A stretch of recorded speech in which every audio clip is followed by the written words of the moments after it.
Welcome back to You Heard It Here with Dr. Gary. This is Earwax Removal vlog number 99. In this episode, we're going to take a look at several patients' ears, all of which were severely impacted.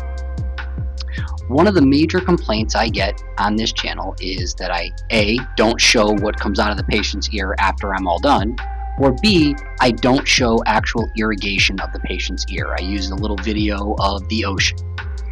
In this case, I had a patient's family member more than willing to help in order to get this filmed, to hold the ear back and help hold the bucket to catch stuff so I could irrigate and film all at the same time.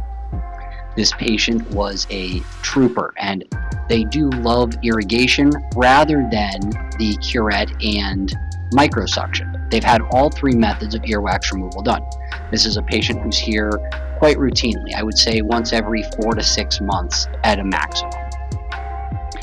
So as we get into this ear, you can see that we use the curette to open up some of that earwax to get it away from the ear canal wall prior to doing irrigation.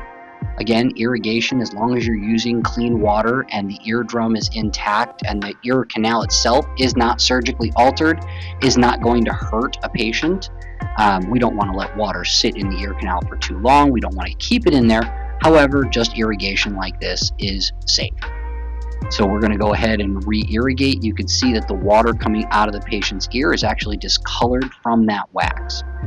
Once we use the curette to move the wax away from the ear canal wall, the irrigation becomes very effective by getting behind the earwax and helping to push it out towards the aperture or opening of the ear. You can see for a second irrigation, there's quite a bit of wax in there. Now when we look back down, we got a great view of the patient's ear. Unfortunately, I forgot to film the beginning of this where I was actually digging in the patient's ear just to open up that earwax a little bit. So we're going to jump right into the irrigation. Again, you can see that the patient is allowing that wax and that water to come out of the ear and into that bucket. We're going to see what it looks like when we get everything out of the way.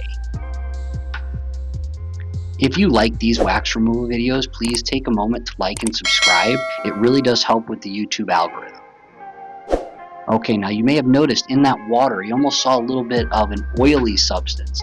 The patient did use Debrox prior to coming in because they figured that they were really packed up and because they do like when we use irrigation as well as the curette. So they do use Debrox prior to coming in. I don't recommend that for all of my patients, mainly because we usually use the manual tools. And since the manual tools work better when you're able to actually grab a hold of the wax and it sticks together, the Debrox really softens the wax. It does not remove it, it just softens it. That makes it more difficult for the manual tools to work properly. Now that we went in and used the manual tools again to open up more of that earwax off the ear canal wall, we're going to hit it with one more set of irrigation and see what comes out. Now you can see some of the pieces flowing out of the patient's ear. We love when we see that happening live and in real time. That means we know that it's working and we are getting a lot of debris out of the patient's ear. We have complete discoloration of that water there. You can see a nice view of that eardrum. This next patient came in. They've just got some wax really stuck and adhered to the front portion of the ear canal. As we pull that wax out, that all came out in one giant chunk. You get a great view of the eardrum. All right, now as we get back in there again, we're just finishing cleaning this up a little bit just to make sure that the patient gets their money's worth and that earwax removal is completed. Alright, now on the other side, we see again just a little bit on the roof of the ear canal.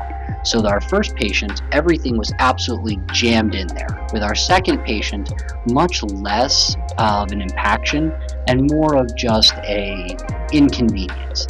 They could feel something in the ear and they wanted us to have it cleaned out. Now our next patient is one where the wax is truly just packed in there. They did a great job of lodging it really deep down that ear canal. You can even see little bits of fibers from a Q-tip that they were using when they were trying to get this wax out. This one is one of those wax removals that we love. There's a nice giant chunk that came out of the patient's ear, and there's still a whole load down there. But this is the type that we love because it really does come out in large chunks and really allows us to get in there and pull it all out in one piece.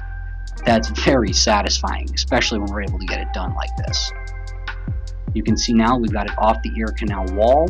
We're going to head back in and we're going to try to push that wax forward and down, allowing us to get behind it and pull everything out in this one swoop.